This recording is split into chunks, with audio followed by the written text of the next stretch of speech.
Hey everybody, welcome to Dev Empathy Book Club, where we inspire each other to become better developers and better people by building our empathy skills. So today we are going to be doing our part 2 of our discussion of Peopleware. And this is a kind of a special episode because 2/3 of us are actually at RailsConf right now, finding a little spot on the floor where they could still record this conversation. So let me kind of throw it over to them. Ariel, how's it going? It's good. I don't want to overstate the situation. We are on a bench. We are sitting comfortably. We have a beautiful view of, I don't know what river that is, in front of us. Yeah, so we're fine. Enjoying the conference. We're both speaking actually. I'm speaking. The title of my talk is Automating Empathy. So I figured it kind of ties into what we're talking about, trying to make technology work for people rather than making technology work for some, imaginary deity of technology, which I keep hearing people talk about, the OO gods and all that. So, it's about people, and there's a lot of other talks about people too. Very cool. So, Amy, what are you going to speak out? I was speaking about application resilience. So how to alter your application to at least stay up or have partial functionality when you're under high load or you have a dependency that's down. Generally, how to have the least worst scenario happen when you don't have any good choices. Very fun. I'm sad I'm not there. I really wanted to go this year, but I'll definitely watch all the videos when they're uploaded. Okay, well, let's get right into it. So, to start off the way we normally do with these second parts, Ariel, tell me how your thoughts changed or did it change from reading the first half of the book to reading the second half of the book? So I'm not sure that my opinion of the book changed.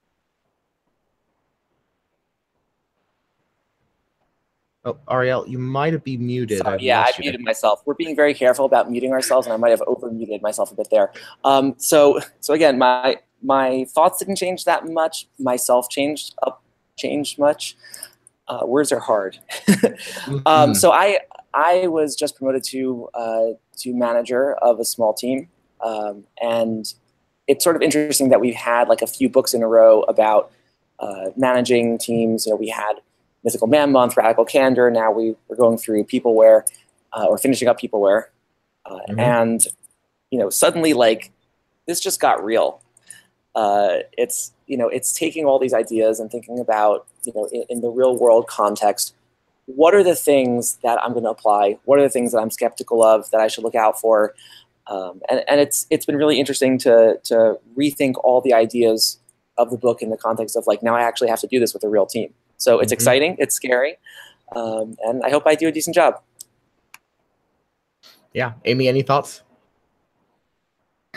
I think a lot of the second half of the book really made me think about two different kind of things. One is that I'm really grateful for where I'm currently at. From like small things like I work from home and we bought a house that has an office for me. But to broader things where a lot of the content in that second book really kind of rung true as things that while any organization struggles with is we or at least where I'm at it's not that bad.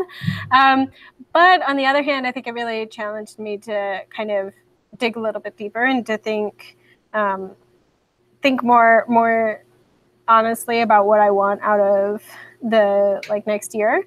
In part because I think I read that whole second half right around the time that we were doing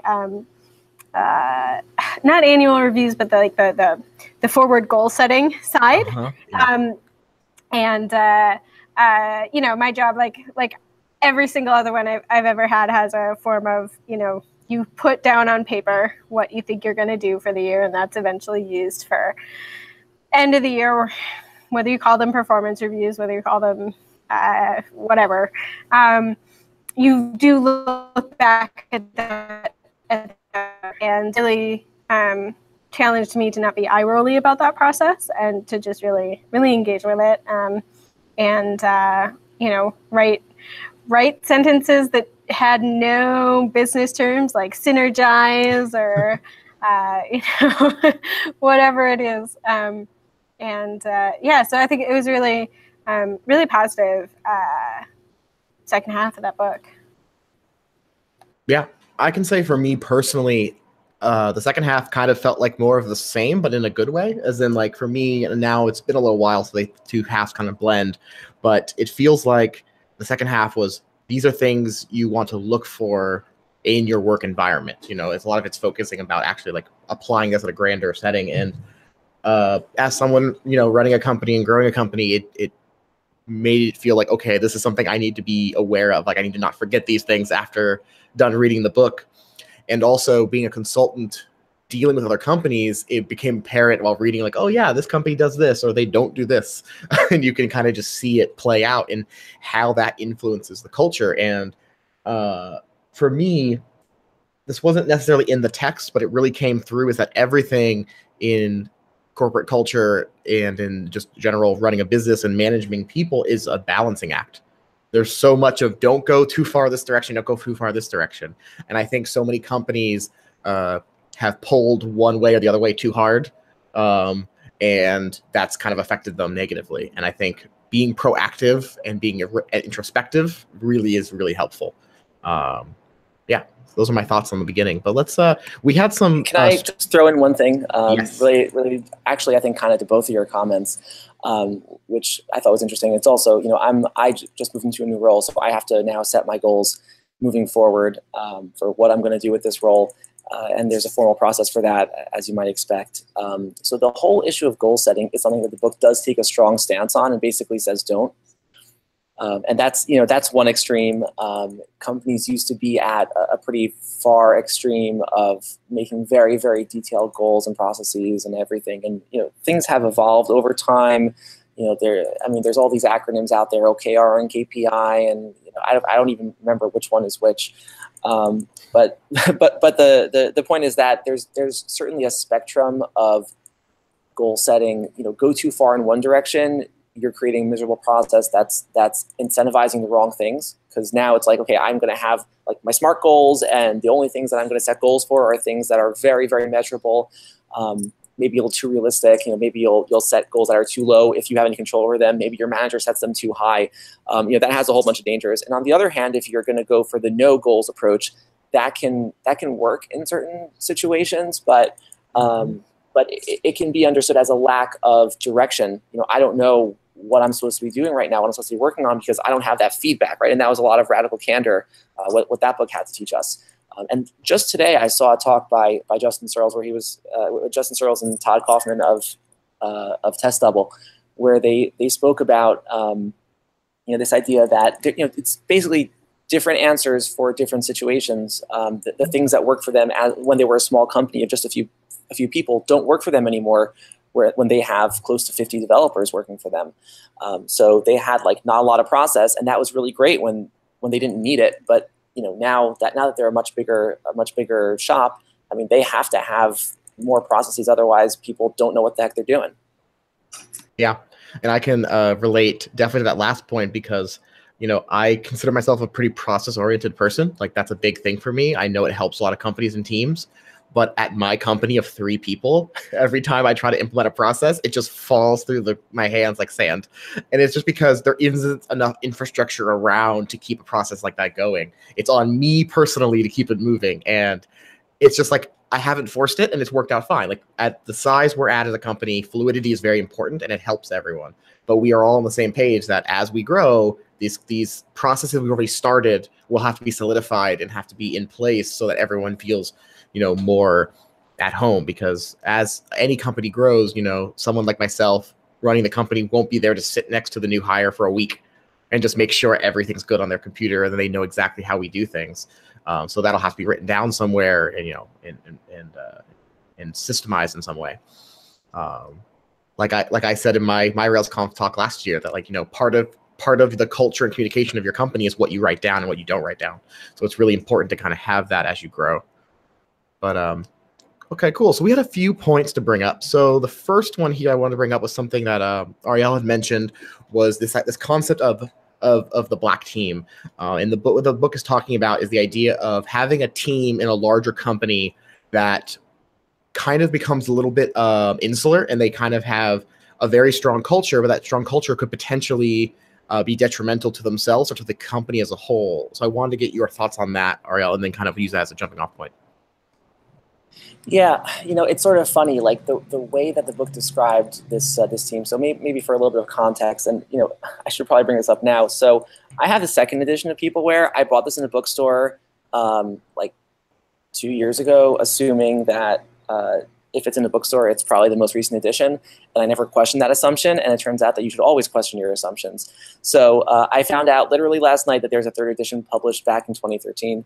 And that bookstore, I guess, just had never managed to sell this copy. So, it could be that things have changed in the book. And if someone out there is reading the third edition, you might have gotten a very different impression. So I hope that you did, but I'm guessing not. So the book describes the black team, which was a team that I want to say, I think it wasn't explicit, but it was made pretty clear it was IBM.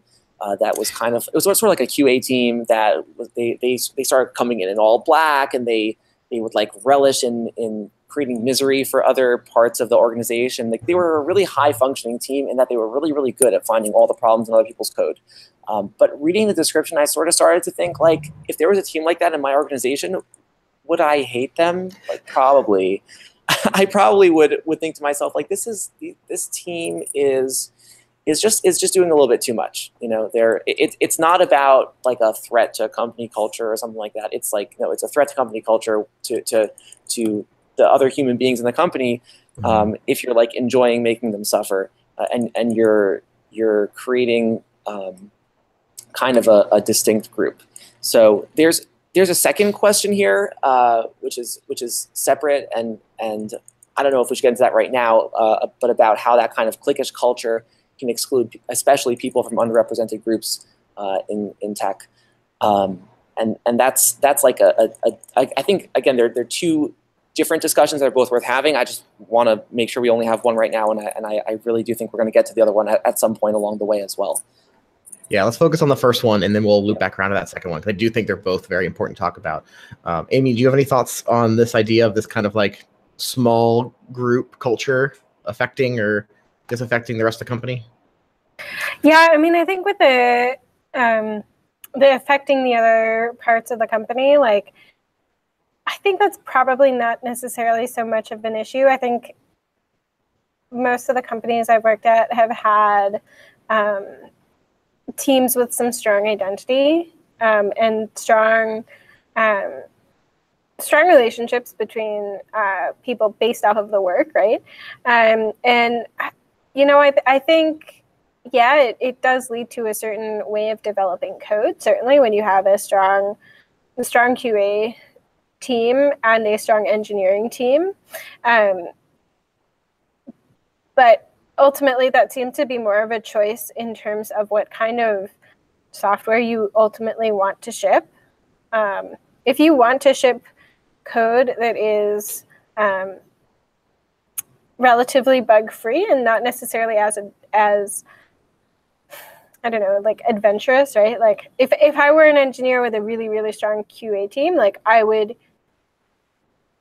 be far more with providing supplementary documentation for exactly who signed up on what changes, so that it could never get back to me that what looks like a bug is actually a requested feature.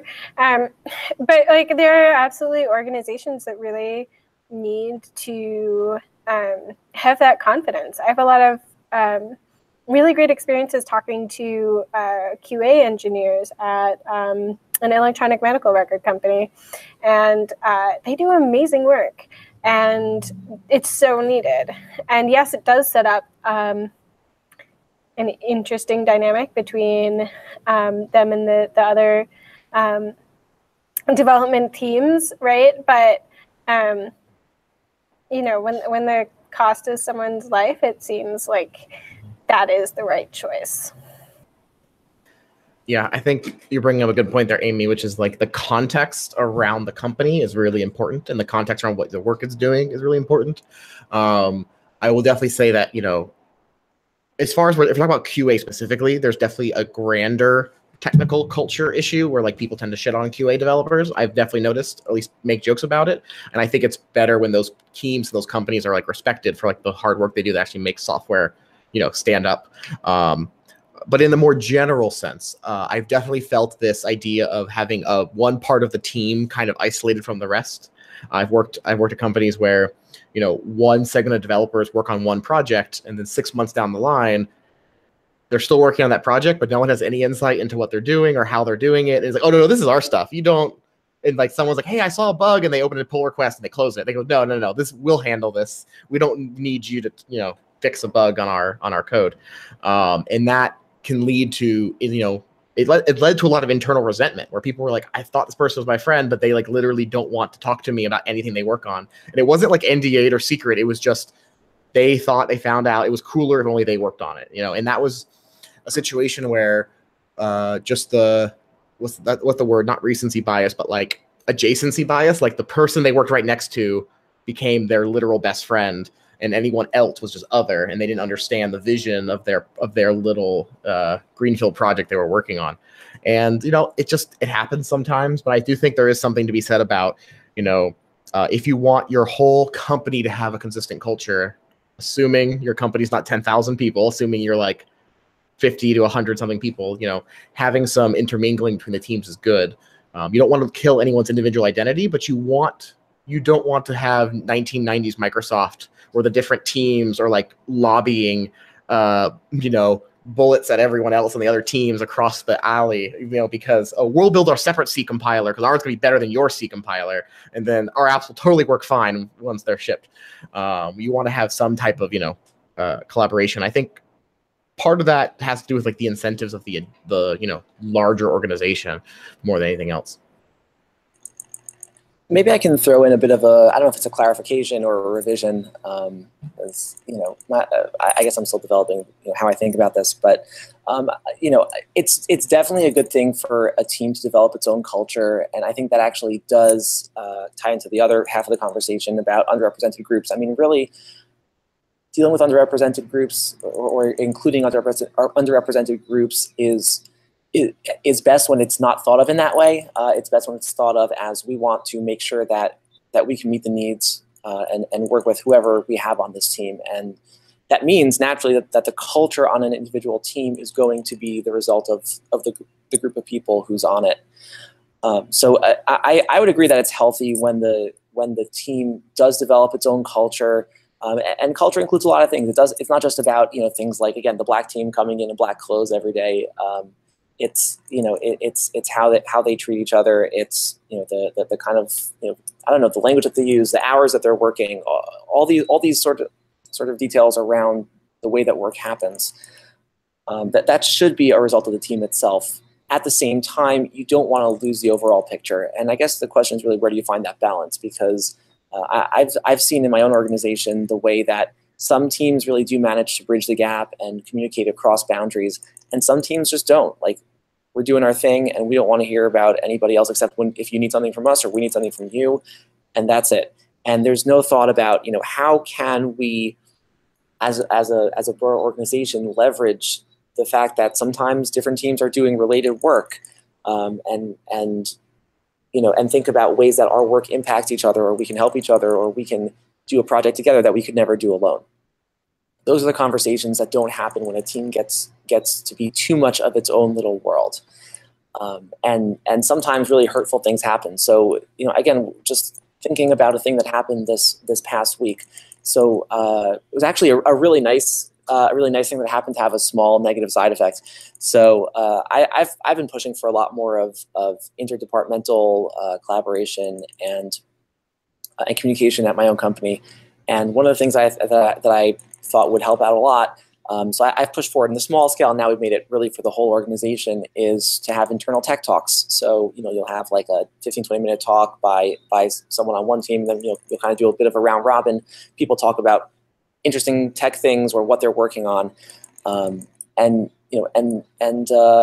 it's a really nice way to give people insight into what's going on throughout the organization, and to build that shared culture. Okay. Now, when that happened, there happened to be one design group that's recently formed within the company. I mean, these are basically all relatively new hires, and they were talking about, like, here's how we design at Vitals, and here's the new thing. We haven't really had design before, and I'm sitting next to someone who works in a different part of the business who does design. That's his job, and it's a small group that's working on that part of the business, and they don't get a lot of attention in the company, and because there's not that awareness, so it's like, oh, you don't even matter. Like, you're not part of design at Vitals. Like that was just painful to hear. And I think, I mean, the point of having the group is to slowly remedy those things.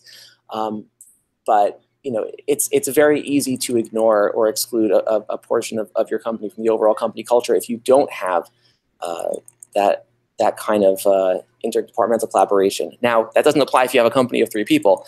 It probably applies if you have a company of a few hundred, or more than that, a few thousand. So each according to its scale, each according to its needs. Yeah, no, I completely agree. I think that really sums it up. So do we want to talk about the diversity right now? Or do we want to circle back around to after we do a few other things? Because I'm happy to have that conversation now. Yeah, let's do it. Yeah, so one thing that you had brought up, Ariel, was the idea of sometimes this team culture alienating other underrepresented groups, either underrepresented at the company individually or underrepresented in tech as a whole. And as someone in a lot of majority groups myself, I can't speak for personal experience. So all I can say is, anecdotally what I've seen, and it definitely can. Like, it can definitely be the most alienating thing, especially if the entire company are the exact same photocopied person with a different hairstyle, but with the same beard and flannel shirt, who like going to whiskey tasting parties and think, Aaron Patterson is the funniest person in the world, which he is. But besides the point, like, if that's the entire company and you don't agree with any of those points or don't like whiskey, like, it could be really alienating from the get-go, especially if that ends up being when we're not talking about code, we're talking about this. That can just really make you feel on the outside before you even get started. And that could be really hard for anyone to really get through that barrier. But Ariel, you give your thoughts, and Amy can give hers before I just keep talking. Sorry, I wasn't sure which one of us should unmute first, but I guess I'll just jump in, and Amy, you can give your thoughts after. So there was one piece in the book that sort of hurt me on an emotional level. Just really thinking about this, the fact that the authors were talking about this positively. Again, I have second edition, so maybe they revised it. I don't know. But they were talking about a team where they were going to reject somebody who was potentially going to come onto the team because they couldn't understand why the idea of lips on chickens was funny. Like, we have the same sense of humor, and so if you don't get why that's a funny joke, then like you can't be part of our team. And they're like, yeah, that's so great. We developed this team, this team culture. And I'm just like, really? If you can't figure out how to get past someone with a slightly different sense of humor, how are you going to deal with somebody who has different fundamental needs from you? You all want to go hang out at a bar after work, and someone has to go home because they have a child who needs to be picked up from daycare. How are you going to relate to somebody who comes from a different, socioeconomic class or race or background or country from you? Like, you can't have that homogeneity of culture. And it's funny because they have certain other places in the book that sort of push a more enlightened, let's say, approach to it. There's this quote I really liked that how important it is to be heterogeneous. We think, like, we talk about a team, like they said, like, we don't even want to use a team metaphor anymore because like we think of like a basketball team where they're all tall, young, strong, and the same sex, and like that's then we kind of end up creating software teams who are all tall, young, strong, and of the same sex. So or equivalent, who all listen to the same podcast. I don't know. You can substitute whatever you want for that. all the same race. That happens a lot too on software teams. And so they said, like, think of it more like an orchestra or a musical ensemble where everyone is supposed to bring a different shade. And specifically saying that heterogeneity is good because it's a signal that it's not okay to be a clone, right? These are things I'm all taking, like I have a quote from the book right in front of me that I'm basically just paraphrasing, like that was all straight out of the book. And the idea being that heterogeneity of whatever kind it is breeds heterogeneity of thought. So to take that and have that be in the same book with, oh, but if you have a different sense of humor, like that's over the line. Like we just can't have that in our organization. We need everyone to find the same things funny. That was like a little bit of, I don't know, that caused a little tension for me, just because I couldn't resolve those two things. It didn't make sense. I think heterogeneity of all kinds is valuable to a team, and maybe over time the authors, and if not the authors, then at least we and our listeners hopefully have come to other conclusions. Yeah, I mean that example is definitely in the latter part of the third edition too. I think it's definitely interesting. I think it kind of assumes a level of homogeneity and a desire for it. That, like, when they say that it's beneficial to have a team with broad experiences, it's like, but we want a team that has the use of a joke as a qualifier for a job kind of implies it's like, well, but like they have to be most likely, American. If you're going to qualify on a joke, probably Christian, because you might also want to qualify on like, hey, like they get this thing about Christmas. I don't know. So yeah, it definitely seemed like a product of its time, and I was definitely surprised to see that it stayed in there because it, I do think that conflict is more obvious nowadays. I do think it's still something that all organizations really struggle with. That it is financially lucrative in the short and midterm to have. In some ways, right? At some points, it can be financially lucrative to like have a team that like is loyal to each other because you have low turnover. But you also then have a team that is, far more prone to make the same mistakes, to not be able to see where they're going wrong, and you're locking yourself out of a significant labor market.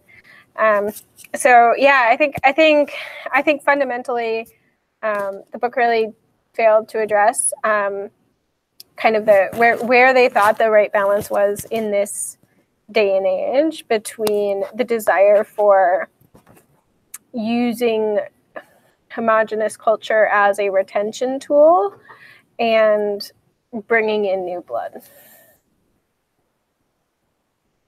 Yeah, I can completely agree with everything you said, Amy, and everything you said, Ariel, as well. Like, oh my God, I've heard so many horrible anecdotes, and I've heard them from friends who have worked at companies that no one wants to work for anymore, and I've heard them from people at meetups who are just honestly thinking it's a great idea that, oh yeah, if you don't know these 3 trivia things, we don't hire you. And I'm just like, that's not something to brag about. That's so awful. And then like, it's one of those things where at this point I've been on this train of, diverse teams are really helpful for so long. At this point, it's like mind boggling to me that anyone still thinks that, but it's like, it's true. So many people feel like, oh, I want the person next to me to be the person that I can just go do whatever I wanted to do with anyways by default, and it's like what Amy said about it being lucrative. It's almost like it's a social lubrication to make everyone the same. It's like, oh, we don't have to worry about any potential weird things happening if everyone already agrees South Park's hilarious, and which is, it's not. But, like if you just do that from the get-go, then you don't have to worry about it. And it's such a lazy way of running and building a team to be like, oh, we're not going to analyze anything. We're just going to hire people who already agree with us and go on. And like, you can see how quickly that turns into horrible decisions or just blinders. Just, you know, like Amy was saying, like if you have everyone on the team that kind of agrees with you, you're just gonna not notice and make the same mistakes over and over again. And we've seen examples of this at companies of all sizes, or it's like, how could they have let this X feature get through without realizing the consequences? And it's like, because no one on that team ever had that thought process in their mind, because they're not of this diverse background. You know, they don't have this way of looking at things. And for me personally, like, I don't want to just hire 5 other people in the office with me who wear denim jackets and really enjoy D&D. Like, that'd be cool if they learn to like it, but like, that's not a requirement to work. Like, I want someone who cares passionately about, like, you know, delivering a good product and, you know, writing good code. And like, while that is in itself a metric, I really rather it be about, you know, the person I'm hiring for and about what they bring to the team from this diverse perspective, you know, because I don't know. I think even beyond hiring, which we kind of got onto there, inter-team dynamics, like who gets on a team and how long they stay on a team, really depends on if the culture of that team allows for some to have that diversity of background, which comes with a diversity of opinion. Like, are they allowed to, do they feel safe and comfortable being able to say those things? You know, it's not fun being the only person of a certain minority on a team. Like, oh, no, you're totally on the team. And then you just sit there quietly and don't say anything for weeks on end because you don't know if anyone's going to agree or like anything you say. Like, that's not a fun position to be into. I will throw out just anecdotally, one of the most stable teams that I've been on was made up of a mixture of, like, let's say, you know, young, you know, New York City residents, like, let's say, you know, dropping F-bombs at least twice, possibly 3 times in a sentence, and a bunch of people who went to Baylor University. So, you know, which, if you're not familiar with it, it's like a hardcore Christian university. And that team gelled, and it's one of the most stable teams that I'm aware of. I'm trying to think of like anybody who ever quit from that team, and it's hard for me to come up with a single name, because it's worked so incredibly well. And it wasn't about sharing the same sense of humor or the same culture or the same background. It was about, we treat each other like professionals, with respect. We want to just write great software together that's going to help people. And everything else is details. So I think sometimes even yes, it's true that if you take a sample of enough teams, you'll probably find that it's certainly easier to spin up, and it's sometimes easier to maintain a less diverse team. In the long run, you may end up just purely from a retention perspective doing better, starting out with a more diverse group of hires. Yeah, agreed. I think it's, I don't know, it's one of those interesting things though, like where I don't think as a manager you necessarily get a sense of how well people will communicate with each other. Mm-hmm. And so like testing for a sense of humor can almost be easier than like, will this person like really just fundamentally irritate 3 of the other team members, right? Like that's mm-hmm. That's a really hard situation for everyone to be in, right? Because like everybody's professional, right? But if there are like 2 significant groups where like the communication style is just so different, that you have to like really work at it, that's a growth opportunity for everyone. But like your chances of having that team gel are next to nothing. Yeah, that brings up a really good point, which is hiring every additional person you add to a team is this new piece in the Jenga tower that you're pulling out and putting on top again. And it's like, okay, this whole thing's going to have to be rebalanced. Like, does this fit? Does this work? You know, is this new person we're bringing on, is this team a good fit for them? But also, are they a good fit for this team? And I think that is something that's worth bringing on, because like I mentioned a second ago about being the one person from a minority on a group, it's not fun if someone's like, hey, you're on this group now. None of these people like you, and they don't understand why you say the things you say, but you're on it now, and you're responsible for getting your voice across. And that leads to people quitting, you know, mostly from the people who are in the minority from like a cultural perspective, or the entire team dissolving. So there is definitely a portion of like, how do you balance this? How do you set up the like rules of engagement? How do you balance out like people's different ways of communicating and different ways of, you know, what's the word I'm looking for besides communicating? Different ways of relaying information and kind of like what are the expectations for them to be in this group. And I think some of that's just on whoever the manager is to convey some of that information. Yeah. But that actually literal perfect segue to the next thing that Amy had added to the list to talk about was this idea of how do we prevent this? We kind of already walked into this topic already, but when you have a team, how do you balance them so that they gel together, but they're not actively excluding people? Like, is that something we can do as a member of a team? And is that something we can do as a manager when building a team? How do we kind of pick that balance so that people are more included when they come in down the road? Any thoughts? I guess I'll jump in. I was sort of waiting for Amy to jump in if if she had some thoughts. Do you want to go first? Yeah, sure. I want to go first because the first thing I want to say is I want to punt this to the managers here. I'm barely a manager. Stop. Trial by fire here. But yeah, no, I mean, I think honestly, my experience has been like as a employee and I don't know. I mean, I'm early on in my career, so the vast majority of it has been junior, mid-ish level,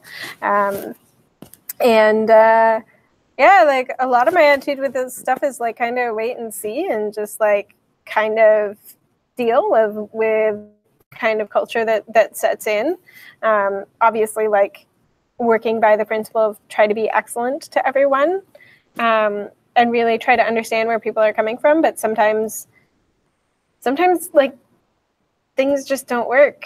And in that case, I don't know if it's like just like self-preservation or if it's like a more realistic point of view of there's just not much I can do besides like trying to consistently be understanding of where someone is coming from and work hard on the communication side, even though I know it's never going to get to where we'd like it to be. But like a lot of my approach has just been like, yeah, if it happens, it happens. If it doesn't, it doesn't. And it's my job just to be professional. So yeah, I think my point of view is a total punt to managers. Challenge accepted. That doesn't mean that I have great answers, but you know, we all draw from our own experiences. The one thing that I'll say that is sort of more of a suggestion than a complete solution is it's really hard to be the only person with a particular burden, let's say, on a team. Sometimes you're not going to be able to avoid this. So, let's say, for example, you have one person on a team who's dealing with, let's say, like a hospitalized child, like a long-term illness situation, or dealing with a parent or something. That those things come up all the time, and you're not going to really be able to, to necessarily do anything about that. But for most things, like just as maybe something that's more common, let's say you have like a team with 5 senior developers and 1 junior. And I've been that junior, and I think it was actually 7 senior developers. And that was hard. That was really, really difficult to kind of come into the team gel. We figured it out. It was sort of a little bit of trial by fire, and I had to learn a lot of things very quickly.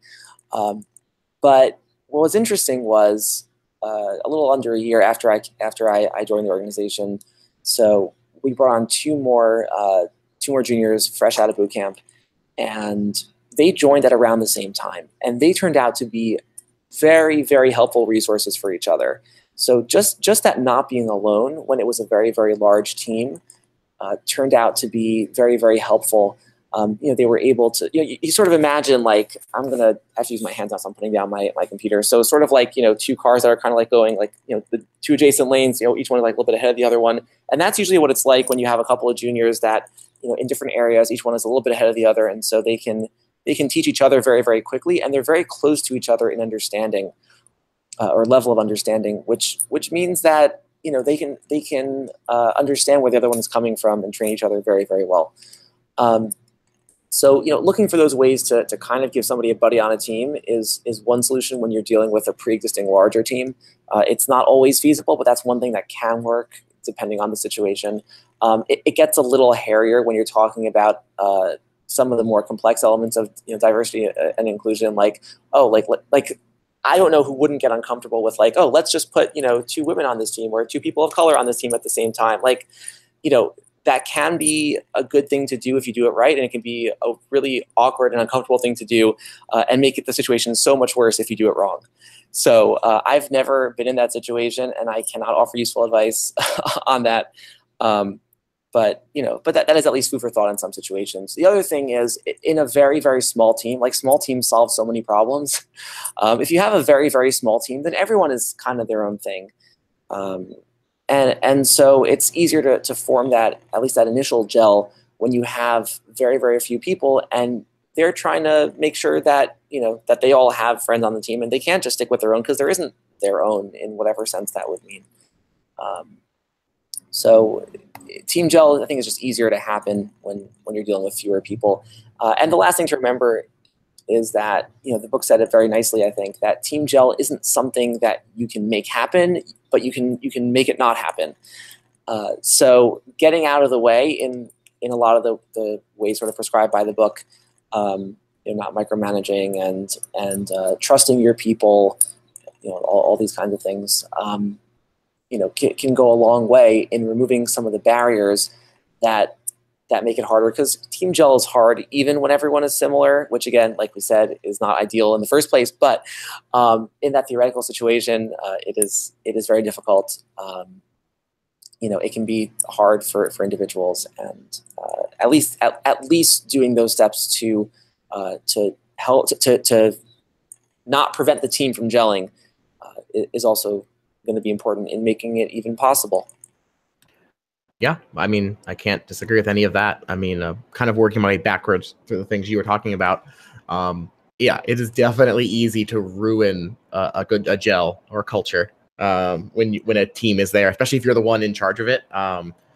It's not a one-to-one with managing a team, but when I taught at a code school for a while, I mean, I taught classes of 4 people and I taught classes of like 20 people. And it was so important for the success of everyone for them to get along. Like, it was very important for there to be a group dynamic for this cohort of students. And it was so funny to see a group of 4 or 5. It was very easy to have 4 or 5 individuals. They would chat with each other when they were in class, and then they would all leave. And then as the size grew, you'd start to get cliques of people, like these 4 people really get along and these 3 get along. And then as you get up to like 16, you just have like you have a divide. You got these 10 and you've got these 4, and then this one person who's kind of the outcast. And you had to be a little bit proactive about, making sure everyone got along, but really the group was the group at a certain point. And that kind of just helps you kind of understand the number game, how that plays into it. But when it comes to actually like working on teams as a software company, I can't help but whenever we have these discussions, think about baking. I cook a lot, and like when you're trying to make certain dishes, like with muffins and things like that, you don't want to actually overmix it. You want to like fold everything in very delicately because you don't want to break all the bubbles in the emulsion or whatever it might be, the suspension. So I think of it that way a little bit with the culture, where it's like, okay, we're bringing this new person in. Okay, we can't just like whisk them into the group. We can't just drop them in there. We need to kind of integrate them in the group. And one of the best teams that I became part of, as far as like cohesion, was a team where every time when you got hired, you went through onboarding. That was a thing. But as you finished onboarding, you were like assigned someone who was going to be your mentor for the next couple months. And it wasn't like a technical mentor. They weren't there to like answer tech questions for you, although they could, and they often did. They were there to kind of just guide you through company culture. They were like a company mentor. It's like, hey, if you have any questions about how the thing works or who to ask or whatever, you always connect me. And that having that point person like really helped bond those 2 people together. And then that wasn't the end of it. You'd be like, great, you have this person. Now here's someone else from the same team you're on. Here's someone else from the same team you're on. And they would kind of fold you into everyone there. And eventually you just wouldn't ask your quote unquote mentor anymore because you knew who to ask for everything else. And it kind of this very natural way to integrate yourself into the team. And it seemed to work really well. It's probably not a perfect solution for every team, especially if you're hiring 20 people at once. But then I think you're working more towards, like what you said, with multiple, juniors, you're doing more of a cohort style approach where you have people of the same length of time in the company, they're going to view themselves and each other as like a unit.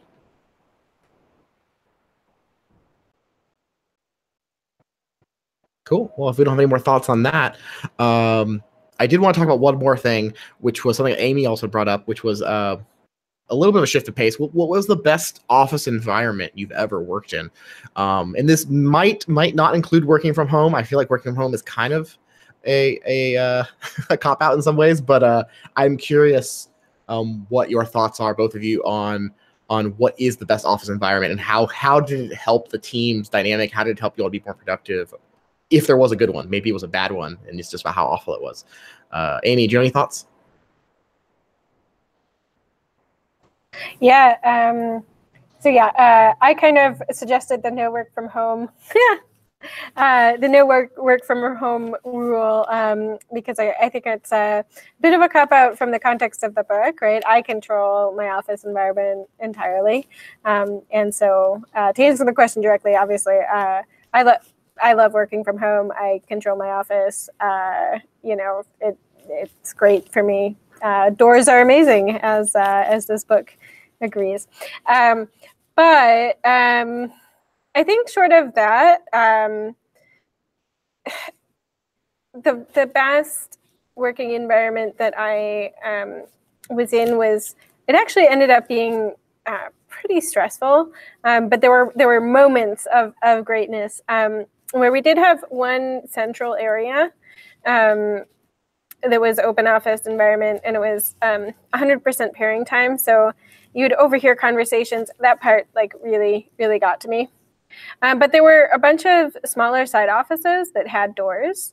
It was a legacy of actually that office building being used for far more staff and far more important staff than us engineers. But we were able to take these kind of semi-executive offices every once in a while when we needed them for kind of project use, and that was really good.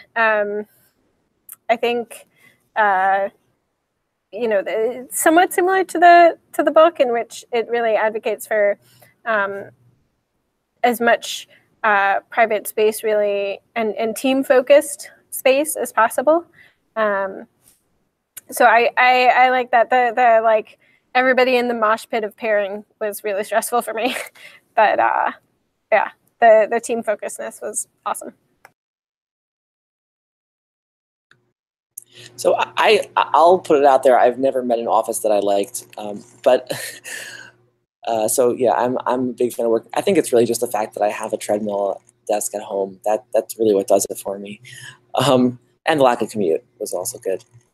But I will say that the question is always a matter of needs, right? At every stage of your career, you're going to have different needs. At every stage of your life, you have different needs.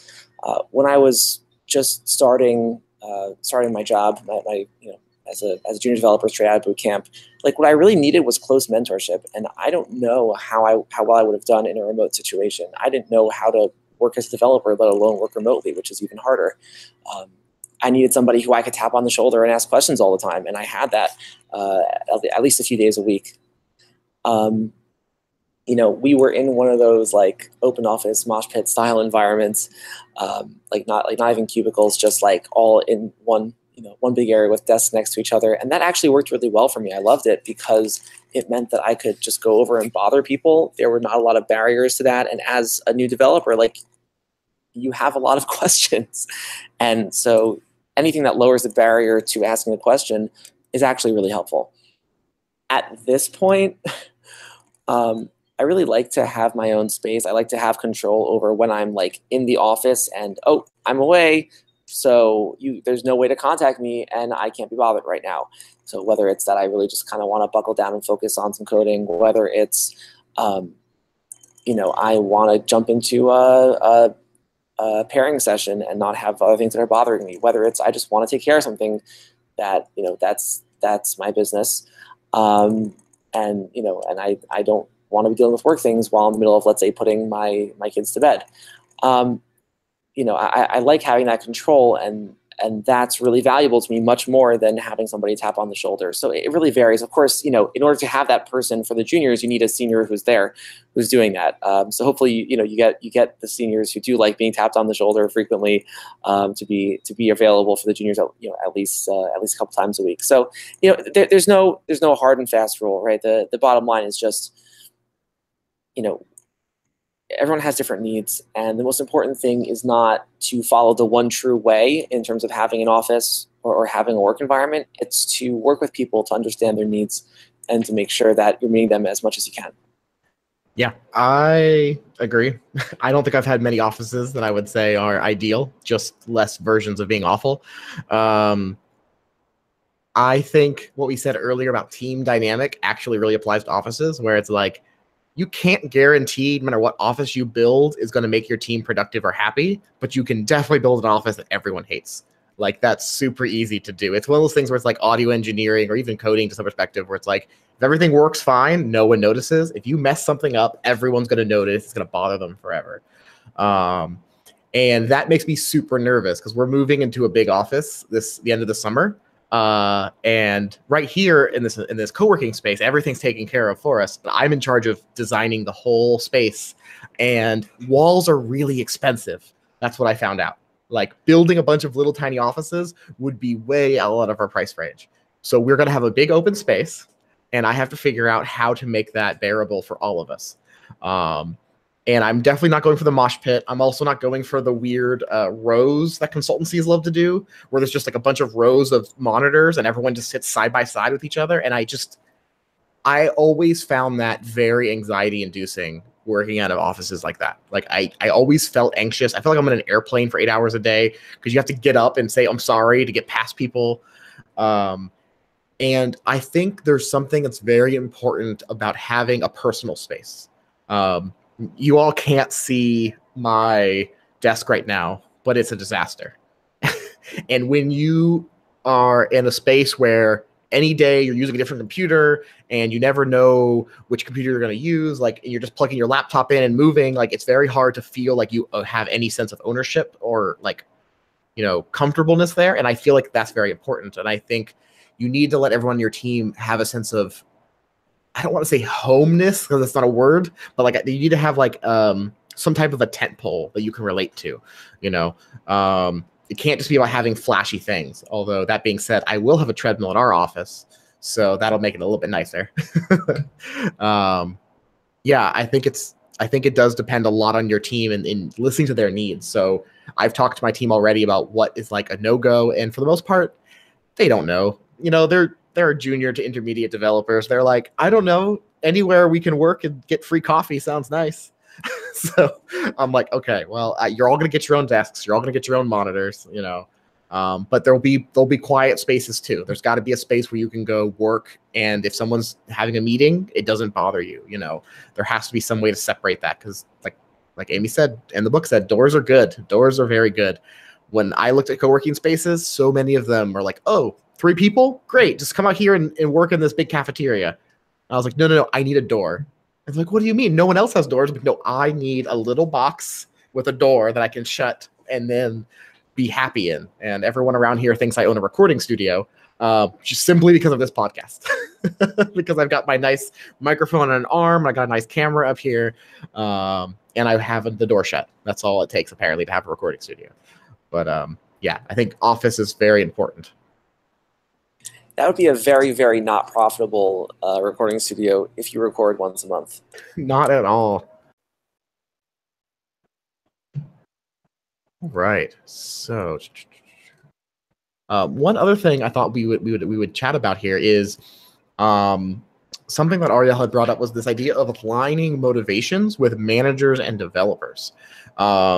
And specifically about how those aren't always the same thing. Like, it's like managers and developers are always going to come at problems from different angles. So how do we, get into alignment, to talk really businessy, right? How do we align the incentives of managers and developers in such a way that they aren't working at odds with each other? And Ariel, since you brought this up, you have more thoughts on this, I think, than I do to begin with. So could you elaborate? Yeah, so I want to say that it's harder than it sounds, and it's also easier than it sounds. So, the hard part about it is that you have to understand people, and the easy part about it is that all you have to do is understand people. And I'll explain with a story that happened to me just this past week. So, I'm thinking now about, we have these like broader business goals that I'm getting from, above me, and then I have these developers who are, who are on my team now that I'm basically tasked with giving them some kind of inherent motivation to do great things in their work, right? The extrinsic motivations are already there, right? The salary, the benefits, whatever it is. But what's really going to make the difference between like okay work and incredible work at that point is, are they intrinsically motivated to do what they're doing every day? And that's much of my job is to get them to that point. And so I had read the piece of the book recently where it talks about where the company executive came in one morning and said, "Oh, I just want to congratulate all the developers on on how well you did, and the company's looking is going to have its most profitable quarter ever this month." And like an hour later, everyone had just gone home because they were just like so depressed. Like they remembered why they were working so hard on and building this really cool technical system was for just corporate greed. Basically, it was just not an inspiring product. I think it was like lending money to poor people at very high rates of interest. So not exactly the social good motivation powering them there. And they're just like, why do I care about any of this? And they all just went home. So just because someone in corporate likes it doesn't mean that your developers are going to like it. But getting so I sort of went in and thought to myself like, okay, so it's not going to be any of the business goals. Let's try to understand the developers and figure out like look for the social good elements. And so I was talking to one of our developers, and all I knew about her was basically we had like a nice conversation, and she has a Bernie 2016 sticker on her car. So I figured, okay, so I know something about her politics. She's definitely interested in certain kinds of social justice issues. So maybe that's something I can work with. And I started kind of talking to her about like just what's she excited about, and what are the things that are bothering her about the job and all that. And she was totally focused on the numbers, and I was like blown away. Like, what is this about? So so that night I did a little research. I found on her LinkedIn profile she has a bachelor's of business administration, which I'd never heard of. I've heard of an MBA. It's like one level below that. So her background is in business. Like she actually understands this stuff. This is what excites her and motivates her. So like if that's what's actually going to work, then great. I don't have to do the hard work of figuring out how to cast us in a different light. That's gonna be more of a meaningful motivation. So the point of the story is no, don't just like be lazy as a manager, right? It's to say that if you want to motivate people, you have to really understand them and where they're coming from and why they come to work in the morning. And so A, that's how you convince them to do good work for you. And B, that should also probably drive the things that you're building, because you're going to do okay work if your team if you find some way of like getting your team interested. But if you're really driving your product at least to some degree by the things that are exciting and meaningful to the team, if you're giving them that purpose, that passion, that drive in their work, that's what's gonna help these people do the best work of their lives. And forget about not entirely forget about whatever goals are coming down from on high, from the powers that be, but make sure you're really investing in the things that people on your team care about, because that's where they're going to do their best work.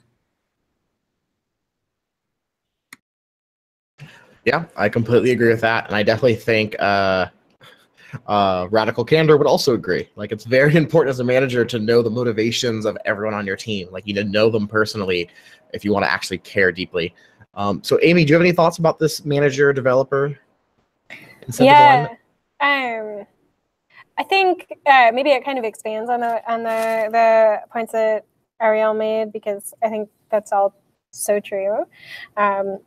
what I've observed is it's really hard to get to the point where once you kind of know the individual motivations of each of your employees, to then get to the point where you can do not just individual feedback about like, hey, you know, we really appreciate your, you know, work, you know, this last quarter because it really contributed to XYZ. It's hard to go from that like one-on-one conversation to something that's more public. And so many people, I don't want to say all people, but like I'd say most humans really want public acknowledgement, right? And they want to have this feeling of like, hey, we're doing really well.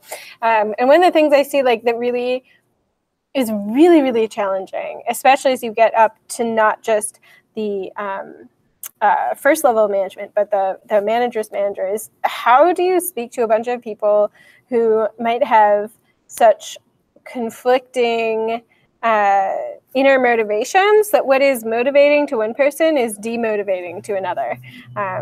You know, like exactly what the example from Peopleware was, where, you know, hey, we made a whole bunch of money. It's super demotivating for your engineers. And I think it's used in the book as like an example of, hey, that's obvious, don't do that.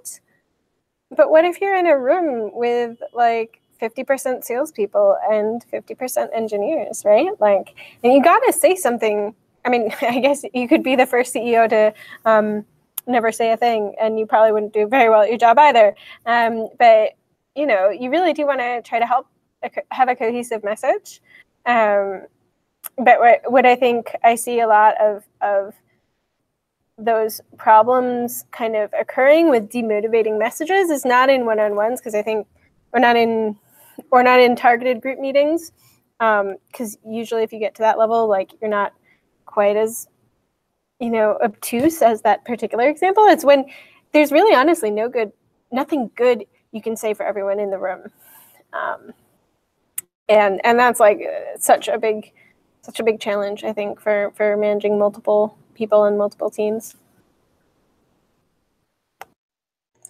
There's definitely a lot of organizations that struggle with that. You know, I shouldn't say every, but a lot of companies have these like all hands meetings, whether it's once a month or once a year. You know, sometimes in person, sometimes over, you know, if it's a big enough company and they're in a lot of different places, or a small company in a lot of different places, you know, it's some kind of remote meeting. But bottom line, you have everybody in the company who's there, right? All the groups, you know, sales and marketing, and you know, and developers and ops and management and HR, and everyone has to hear the same thing, right? So first of all, is it a good idea to do that all the time? I don't know. But let's assume that that's what's happening. So what most companies, I think, tend to do is like, well, we'll just present, you know, the financial stats on the company in the last month or the last quarter, or however, whatever the cadence is. And that tends to be like about it. So, wow, how demotivating is that to the creators in the company who are, you know, feel like, well, we're producing the thing that you're selling. Like, you wouldn't have a product without us, and there's no recognition of what we're doing all the time. It's really all about like, okay, so the sales people are going to get great commissions, and the stockholders or shareholders are going to do really well this quarter. But where's the part where the contributions of us as human beings are recognized? And it's hard, because if you're going to do too much of that, then you're going to end up boring a lot of people who are more, you know, business focused. And the company, you know, P&L sheet is really relevant to everyone, because that determines where your salary is going to go and what kind of bonus you're going to get and all that. But it would be nice to also create a sense of like we're building things together, and we're more than just the salary that you get at the end, you know, at the end of the month. And I think that's often lost as well when you don't focus on everyone as a whole. So, you know, yes, it's hard to talk money to devs, and it's hard to talk development to people who are really just interested in making sales. You know, it might end up being just a compromise that everybody can sort of live with. But I think also, you know, creating that broader conversation is about painting that picture for everyone of we're an organization that, you know, lives and dies by the dollar. That's how companies work. But at the same time, we have a broader mission and goal, and our successes are just as much about the things that we're creating and the lives that we're affecting as they are about the company's bottom line. Yeah, no, I completely agree with that. I could talk for a very long time about bad all hands meetings because I've been to a handful of them, and I'm always just like, no, this is not working either for us, for me personally in my group, or for the other group, and I feel bad for them because they're for it. Like, I've seen both sides of it, and that's neither here nor there. I think with that, we'll close out our conversation for the day, because I know the three of us could talk all night long about this. But that was our journey through Peopleware, Productive Projects and Teams, 2nd and 3rd edition. So I don't know off the top of my head what our next book is. Ariel has it right there. Perfect. Look at that. Difficult Conversations. So that's the next book that we'll be reading, and I'm excited to get started. I have not started yet. I'm just going to make some sound just because otherwise this will never go on screen, and I have this odd obsession with holding up books to a laptop camera. So anyway. do it every episode. So very good. Yes, but so that's gonna be it for us. I'm gonna let Amy and Ariel get back to enjoying RailsConf, and I'll get back to staying at work all week. So thanks again, everyone, for joining us today. You can stay updated about Dev Empathy events by following us on Twitter at DevEmpathy, and of course, don't forget to join us on Slack using the link on our slate. That is at devempathybook.club. We look forward to interacting with you as we continue to grow as developers and as a community, and to help ourselves be better people. All right. Bye now.